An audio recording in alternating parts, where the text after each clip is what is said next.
وہ 126 دن کے دھرنے عوام بولی نہیں ہے، ملک جام دھرنے، پکڑو مارو گراؤ جلاؤ، میں پورے ملک کو آگ لگا دوں گا۔ شیر رشید کے الفاظ عوام کے کانوں سے ابھی تک محو نہیں ہوئے، اور خان صاحب نے کل پورا ملک جیم ہو جائے گا۔ خان صاحب ان دھرنوں کی، اس طرح کی فسطائیت کی اور اس طرح کی احتجاج کی اگر بنیاد رکھی تو آپ نے اور قادری نے رکھی، کے سامنے رکھنی ہے، پاکستان کے عوام کے سامنے بھی اور حکمرانوں کے سامنے بھی۔ اور میں یہ امید کرتا ہوں اگر کسی کو کوئی بات تلخ لگے، بری لگے، تو میں پہلے ہی معذرت خواہ ہوں، اور اگر کوئی بات دلیل والی لگے تو اس کے اوپر عمل ہونا چاہیے۔ معزز سامعین گرامی قدر، اللہ رب العزت نے کلام حمید میں ارشاد فرمایا وَأَوْفُوا بِالْعَهْدِ إِنَّ الْعَهْدَ كَانَ مَسْئُولًا، جب بھی کوئی عہد کرو، وعدہ کرو، سوچ سمجھ کے کر لو تو اس کو نبھایا کرو، اس کو پورا کیا کرو۔ میرے بھائیوں، ایمانداری سے بتلائیے، سب سے پہلی بات میں یہ کرنا چاہتا ہوں، ہم ایک سیاسی اور مذہبی جماعت کے کارکن ہیں، ہم پاکستان کے آئین اور قانون کو بالادست مانتے ہیں، ہم پاکستان میں کسی بھی قسم کی دہشت گردی، کسی بھی قسم کے دنگے اور فساد اور فتنے کے خلاف ہیں، پہلی بات یہ ہے۔ اور ہم یہ بھی چاہتے ہیں کہ پاکستان کی فورسز میں سے چاہے پولیس کا بندہ ہو، چاہے کوئی سارجنٹ ہو، چاہے کوئی ٹریفک کا اہلکار ہو، کوئی ایک بندہ بھی زخمی یا شہید نہیں ہونا چاہیے پاکستان کی عوام کے ہاتھ سے۔ لیکن چند سوالات کرنے میں ہم بھی حق بجانب ہیں۔ آپ نے ایک جماعت سے کچھ وعدے کیے، آپ نے آنکھیں بند کر کے وعدے کیے، آپ نے ایک جماعت کے ساتھ مذاکرات کیے، انہوں نے مطالبات رکھے، انہوں نے احتجاج کیا، آپ اس احتجاج کے نتیجے میں مذاکرات کی ٹیبل کے اوپر آئے، آپ نے ان کے ساتھ کچھ معاہدے کر لیے، اب قرآنی حکم یہ ہے ان وعدوں کو پورا کیا جائے، پہلی بات یہ ہے۔ اور دوسری بات یہ ہے وہ مطالبات ہیں کیا، اس بات کے اوپر بھی غور کرنے کی ضرورت ہے۔ اختلاف طریقہ کار سے لاکھی مسلمان کا ایک مسلمان شاید پاکستان میں ایسا نہ ہو جن کو اس مطالبات سے اختلاف ہو۔ فرانس کے ساتھ معاشی بائیکاٹ ہونا چاہیے، بتائیے ہونا چاہیے کہ نہیں ہونا چاہیے؟ کسی مسلمان کو کوئی اعتراض نہیں، یہ مطالبہ جائز ہے۔ فرانسیسی سفیر کو ایک احتجاجی مراسلہ تھما کر پوری دنیا کے اندر احتجاج کا ایک مسلمہ ضابطہ ہے کہ سفیر کو ایک لیٹر دیا جائے کہ تو اور تیرا ملک اس نے یہ ناپسندیدہ حرکت کی ہے، آپ کے ساتھ ہم احتجاج کرتے ہیں، آپ چلے جائیے۔ آپ بتائیے اس مطالبے میں کون سی قیامت آ جائے گی؟ اور آپ نے اگر یہ مطالبہ ماننا نہیں تھا، آپ نے دستخط کیوں کیے؟ آپ نے ایک جماعت کے ساتھ اس معاہدے کے اوپر سائن کیوں کیے؟ آپ نے وعدہ کیوں کیا؟ ایک بات اور یاد رکھیے، یہ بات بڑی اہم ہے۔ یہ کہتے ہیں فرانسیسی سفیر کی ملک بدری سے یہ ہو جائے گا وہ ہو جائے گا، کچھ نہیں ہوگا۔ آپ نے 20 مرتبہ ہندوستان کے سفیر کو ملک بدر کیا، کسی کے سفیر کو ملک بدر کر دینے کا مطلب ہمیشگی کے لیے، ہم تو کہتے ہیں ہمیشہ کے لیے تعلق توڑو، لیکن اگر آپ نے معاہدے کو اور امن کو برقرار رکھنا ہے تو اگر آپ ایک لیٹر، مراسلہ لیٹر کو کہتے ہیں، اس کو تھما دیں گے کہ ناپسندیدگی کا اظہار کر دیں گے، کون سی قیامت آ جائے گی؟ پاکستان کی عدالتوں نے اس جماعت کے لیڈر کو کہا اس کو رہا کیا جائے، آپ ایگزیکٹو آرڈر دے دے کے معاملے کو خراب کر رہے ہیں۔ آپ کیا عدالتوں کے سامنے ہمیشہ ایگزیکٹو آرڈر کو چلائیں گے؟ ہاں صاحب، آپ تو ایگزیکٹو آرڈرز کے خلاف ہوا کرتے تھے، آپ تو عدالتوں کی سپرمیسی کے قائل تھے، تو اس معاملے میں کیا ہوا؟ عدالتیں کہہ رہی ہے چھوڑ دو، اگر اس کے اوپر کوئی مقدمہ نہیں ہے اس کو چھوڑ دیا جائے۔ اس مطالبے میں بھی کوئی انلیگل بات نہیں ہے۔ اور جہاں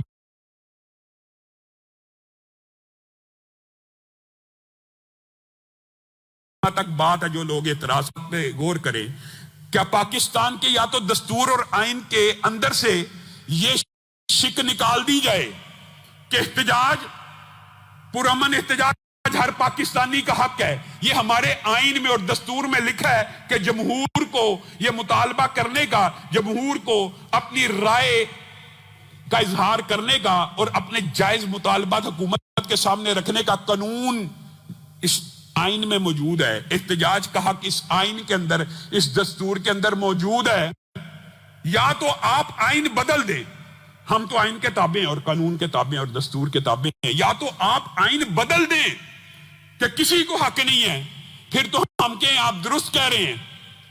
لیکن یہ کیا کہ تیری زلف میں پہنچی تو حسن کہلائی، وہ تیر کی جو میرے نام آئے سیاہ میں کی۔ شیخ رشید صاحب اور خان صاحب کو ہوش کے ناخن لینے چاہیے۔ وہ 126 دن کے دھرنے عوام بولی نہیں ہے، ملک جام دھرنے، پکڑو مارو گراؤ جلاؤ، میں پورے ملک کو آگ لگا دوں گا۔ شیخ رشید کے الفاظ عوام کے کانوں سے ابھی تک محو نہیں ہوئے، اور خان صاحب نے کل پورا ملک جیم ہو جائے گا۔ خان صاحب ان دھرنوں کی، اس طرح کی فسطائیت کی اور اس طرح کی احتجاج کی اگر بنیاد رکھی تو آپ نے اور قادری نے رکھی۔ ہم نے وہ دھرنے اپنی آنکھوں سے دیکھے، ہم وہ بھولے نہیں ہیں۔ جب آپ نے سپریم کورٹ کے اوپر چارج کیا، جب آپ نے پی ٹی وی کے اوپر چارج کیا، آپ کا دھرنا جائز ہے اور کسی مذہبی جماعت کا دھرنا حرام ہے؟ یہ عجیب فلسفہ ہے۔ اگر آپ کا دھرنا جائز تھا تو یہ دھرنا بھی جائز ہے، اور اگر آپ آج اقرار کرتے ہیں کہ ہم سے غلطی ہوئی تو ہم بھی ان کو منائیں گے کہ آپ بھی غلط کر رہے ہیں، اور ہمارا نقطہ نظر کیا یہ بھی سن لیجئے۔ وہ دھرنا جس کے اندر تشدد اور فساد اور بلوائی اور دہشت گردی ہو، وہ دھرنا تب بھی غلط تھا اور وہ دھرنا آج بھی غلط ہے، وہ احتجاج تب بھی غلط تھا اور وہ احتجاج آج بھی غلط ہے، ہم اس چیز کے قائل ہیں۔ لیکن ان دھرنوں کی ابتدا آپ نے کی ہے خان صاحب، یہ ملک کے اندر جلاؤ گراؤ کی سیاست آپ نے کی ہے۔ آپ وہ دھرنے بھول گئے قادری صاحب کے ساتھ؟ کیا اس وقت آپ کو یہ بات یاد نہیں تھی؟ آج خان صاحب سے یہ بھی سوال کر رہے ہیں۔ آپ خان صاحب کی ایک بات کے ہم حامی تھے، آپ کو پتہ ہے، ہمیشہ اس ممبر سے بھی ہم نے آواز اٹھائی ہے۔ خان صاحب کہا کرتے تھے طالبان کے ساتھ کیا ہونے چاہیے؟ مذاکرات۔ یاد ہے نا؟ ہم ہر دور میں خان صاحب کے اس نعرے کے ساتھ رہے ہیں کہ ہاں ہر مسئلے کا حل مذاکرات ہے، طالبان کے ساتھ بھی مذاکرات ہونے چاہیے۔ خان صاحب وہ طالبان جو ہمسایہ ملک میں ہیں، آپ ان کے لیے تو آواز اٹھاتے تھے کہ ان کے ساتھ مذاکرات ہونے چاہیے، پھر پاکستان کے مسلمانوں کے بارے میں آپ کی سوچ اور فکر کہاں گئی؟ کیا یہ طالبان سے بھی آج آپ کے فساد چودھری صاحب اگر بات آئی ہے، عجیب بات ہے، افسوس بے شمار سہن ہائے گفتنی، خوف فساد خلق سے نہ گفتہ رہ گئی۔ کل انہوں نے ہردہ سرائی کی ہے، کہا یہ انڈیا کے ایجنٹ ہیں۔ او یار الزام ہی بدل لو، الزام ہی بدل لو، ہر بندہ انڈیا کا ایجنٹ ہے۔ فساد چودھری نے کہا یہ تحریک لبیک والے انڈیا کے ایجنٹ ہیں۔ خان صاحب یہی تحریک لبیک والے کبھی عاشق رسول ہوا کرتے تھے، اور قریشی صاحب اور آپ کے وزیر ان کے دھرنوں میں شامل ہوا کرتے تھے۔ نواز دور میں یہ محب رسول اور عاشق رسول تھے، آپ کے دور میں یہ دہشت گرد بلوائی فسطائی اور پتہ نہیں کیا کیا بن گئے۔ ہم اس دور میں بھی پرتشدد مظاہروں کے خلاف تھے، آج بھی خلاف ہیں، لیکن اس دور میں بھی ختم نبوت کے لیے قربانیاں دینے کے لیے تیار تھے، اور آج بھی قربانیاں دینے کے لیے تیار ہیں۔ ان کے مطالبات 100% جائز ہیں۔ فرانسیسی سفیر کی ملک بدری یا اس کو احتجاجی مراسلہ تھما دینا، یہ ہر مسلمان کے دل کی آواز ہے۔ اسی طرح ان کے رہنما کو اگر آپ رہا کریں گے کوئی قیامت نہیں آ جائے گی۔ عجیب و غریب آپ کی سٹیٹمنٹس میں اتنا تضاد ہے، ایک وزیر کہہ رہے انڈیا کے ایجنٹ ہیں، ایک وزیر کل عدم نہیں لیکن کل عدم کے برابر ہیں۔ یہ عجیب و غریب بیانات دے رہے ہیں۔ ہمارا آپ سے یہ مطالبہ ہے کہ معاملات کو مذاکرات کے ذریعے حل کیا جائے۔ ملک میں اس طرح کے جید علماء موجود ہیں جو آپ کی مذاکرات میں مدد کر سکتے ہیں۔ آپ ہر چیز کا حل ٹیبل کے اوپر بیٹھ کے اور مذاکرات کے ساتھ نکل سکتا ہے۔ اللہ کی قسم ہم نہیں چاہتے کہ پاکستان کی پولیس کا کوئی جوان بھی شہید ہو، اور یہ بھی ہم نہیں چاہتے کہ پاکستانی کوئی مسلمان کلمہ گو پاکستان کی پولیس کے ہاتھوں مرے، ہم یہ بھی نہیں چاہتے۔ لیکن یہ کیا ہو رہا ہے ملک میں؟ اس طرح دنگا فساد اور اس طرح عدم مذاکرات اور عدم یہ آپ کی برداشت ہے؟ آپ کو چاہیے کہ آپ ان ریاست کے افراد کو بھی اپنا پاکستانی بھائی سمجھتے ہوئے ان سے مذاکرات کر کے معاملے کو حل کریں۔ اور میں تحریک لبیک کے ساتھیوں کو بھی کوئی بات کہنا چاہتا ہوں، یہ ہمارے اوپر بھی بڑا اعتراض کرتے ہیں کئی مرتبہ۔ علامہ صاحب آپ صرف ممبر سے ہماری حمایت کرتے ہیں، میدان میں کیوں نہیں آ رہے؟ جلوس میں کیوں نہیں آ رہے؟ میں اپنے ان بھائیوں کو بھی کہتا ہوں ذرا ٹھنڈے دل سے غور کرو. میں نے یا معاویہ اعظم طارق نے یا مولانا فضل الرحمان نے یا سعید اسد صاحب نے یا مذہبی جماعتوں نے آپ کی ہمیشہ، یا ملی یکجہتی کونسل نے ہمیشہ آپ کی حمایت کی ہے تو از خود کی ہے. آپ کے مطالبات کو درست سمجھتے ہوئے کی ہے. آپ کے لاہے عمل کو درست سمجھتے ہوئے نہیں کی، آپ کے مطالبات کو درست سمجھتے ہوئے کی ہے اور از خود کی ہے. لیکن اگر آپ یہ چاہتے ہیں کہ ہم آپ کے ساتھ روڈوں پہ نکلیں اور سڑکوں پہ نکلیں تو اس کے لیے آپ کو اپنے رویوں میں اعتدال کا مظاہرہ کرنا ہوگا. نہ آپ کی ہو 1 انچ ہم اپنے عقیدے سے پیچھے ہٹنے کو تیار نہیں، مداہنت نہیں ہے، لیکن رویوں میں اعتدال ہونا چاہیے. آپ دوسرے مسالک کے اکابرین کو اگر برا بلا کہیں گے، گالیاں دیں گے، تو پھر آپ ان سے یہ مطالبہ کرنے میں حق بجانب نہیں ہے وہ ہمارے ساتھ سڑکوں پہ کیوں نہیں. کیا ہمارے سے مشاورت کر کے آپ نے یہ احتجاج کیا تو آپ کا یہ حق نہیں بنتا کہ آپ میدان میں اتر کے دیگر جماعتوں کے لیڈران کو آوازیں لگائیں کہ آئیں، نکلے، میدان میں نکلے، اب یہ وقت آ گیا ہے. اگر آپ نے یہ کام کرنا ہے تو آپ کو مین سٹریم پولیٹکس کے اندر رویوں میں اعتدال لا کے ان مذہبی اور دینی جماعتوں کے ساتھ مل کر کوارڈینیشن کر کر اپنا احتجاج منظم اور مرتب کرنا ہوگا. یہ کیا بات ہوئی کہ آپ اور آپ کی جماعت دیوبندی مکاتب فکر کے رہنماؤں کو گالیاں دیں، اہل حدیث مکتب فکر کے رہنماؤں کو گالیاں دیں، اور پھر جب کوئی مشکل اور مصیبت آ جائے تو آپ ان کو آوازیں لگاتے رہے کہ ہمارے ساتھ روڈوں اور چوکوں اور چراہوں پہ کھڑے ہوں. اس کے لیے آپ کو اپنا رویہ بدلنا ہوگا.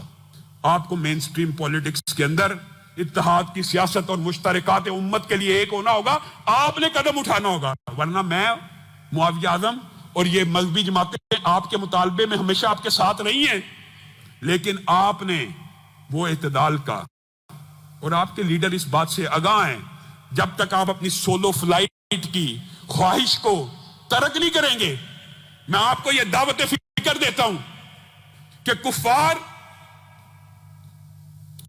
سارے کا سارا کفار اور سارے کا سارا باطل یکجا ہے، متحد ہے، متفق ہے. برائی اکٹھی ہے، اور کیا اچھائی اکٹھی نہیں ہو سکتی؟ کیا مشترکات کے امت کے اوپر اور دفاع ہو سکتی؟ ان کے لیے مذہب ایک نہیں ہو سکتا، ان کے لیے مذہبی جماعتیں ایک نہیں ہو سکتی. اللہ کی قسم اگر رویوں میں اعتدال آ جائے تو یہ جو میرے بھولے بٹکے بھائی ہیں جو ہمیشہ انتخابات کے اندر سیکولر پارٹیوں کو ووٹ دے دیتے ہیں، دکھ ہے، کیونکہ ان کے پاس آپشن نہیں ہے. یہ پھر ان سیکولر پارٹیوں کو ووٹ دیتے ہیں. اگر صحیح منظم دینی جماعتیں مشترکات امت کے اوپر اتحاد کر لیں تو وہ وقت دور نہیں ہے کہ دین تخت پہ آ جائے گا. اور یہی ہر مسلمان کا نقطہ نظر ہونا چاہیے کہ دین تخت پہ آئے. یہی آپ کا اور میرا نظریہ ہونا چاہیے. اسلام غالب ہونے کے لیے آیا ہے، اسلام مغلوب ہونے کے لیے نہیں آیا. ہم اسلامی ریاست میں رہتے ہیں، مانتے ہیں پاکستان اسلامی ملک ہے، اس بات کا اقرار ہے، لیکن صرف قانونی اور دستوری طور پہ اسلامی ہے، عملی طور پہ نہیں ہے. اس کو عملی طور پر اگر اسلامی ریاست بنانا ہے تو دینی جماعتوں کو بھی آپس میں اتحاد کرنا ہوگا. اللہ رب العزت جو کہا گیا، جو سنا